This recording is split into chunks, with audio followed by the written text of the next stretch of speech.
नमस्कार। चुनावी समर में आप लोगों का स्वागत है।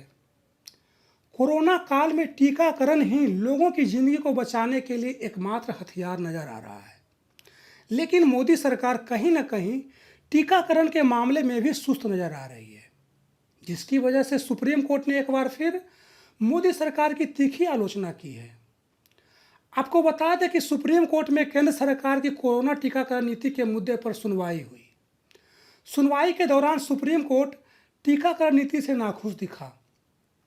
इस दौरान कोर्ट ने केंद्र को कहा कि आपकी पॉलिसी में कई खामियां हैं, इसलिए जमीनी हालात को समझते हुए इसमें बदलाव करिए। वहीं राज्यों को कोरोना वायरस की वैक्सीन ज़्यादा कीमतों में दिए जाने को लेकर भी सुप्रीम कोर्ट ने केंद्र सरकार से सवाल किया। कोर्ट ने कहा कि केंद्र कहता है कि ज़्यादा मात्रा में वैक्सीन खरीदने पर उसे कम दाम चुकाने पड़ रहे हैं। कोर्ट ने कहा कि अगर आपका यही तर्क है तो राज्यों को वैक्सीन के दाम ज़्यादा क्यों देने पड़ रहे हैं।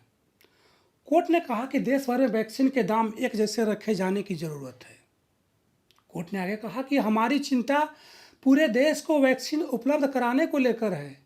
ऐसे में हम मूल्य निर्धारण नीति पर जवाब चाहते हैं। इसके आगे कोर्ट ने केंद्र को फटकार लगाते हुए कहा कि ऐसा लगता है कि जैसे केंद्र राज्यों से एक दूसरे को प्रतिस्पर्धा करने के लिए कह रहे हैं। वहीं सुप्रीम कोर्ट ने सरकार से पूछा कि आखिर केंद्र राज्यों को 45 से ऊपर वाले आयु वर्ग के लिए तो 100% वैक्सीन दे रहा है, लेकिन 18 से 44 आयु वर्ग के लोगों को बस 50% सप्लाई क्यों कर रहा है।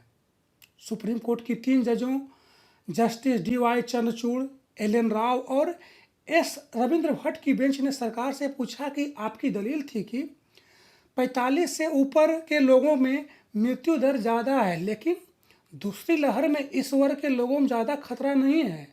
इस लहर में 18 से 44 वर्ष के लोग ज़्यादा संकट में हैं।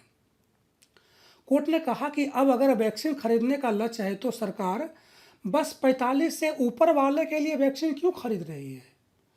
वहीं कोर्ट ने सरकार के डिजिटल वैक्सीनेशन को लेकर भी आलोचना की और कहा कि वैक्सीनेशन के लिए कोविड प्लेटफॉर्म पर रजिस्ट्रेशन की अनिवार्यता का या डिजिटल बंटवारा गांवों में वैक्सीनेशन की कोशिशों पर असर डालेगा, क्योंकि वहां इंटरनेट उतना सुगम नहीं है।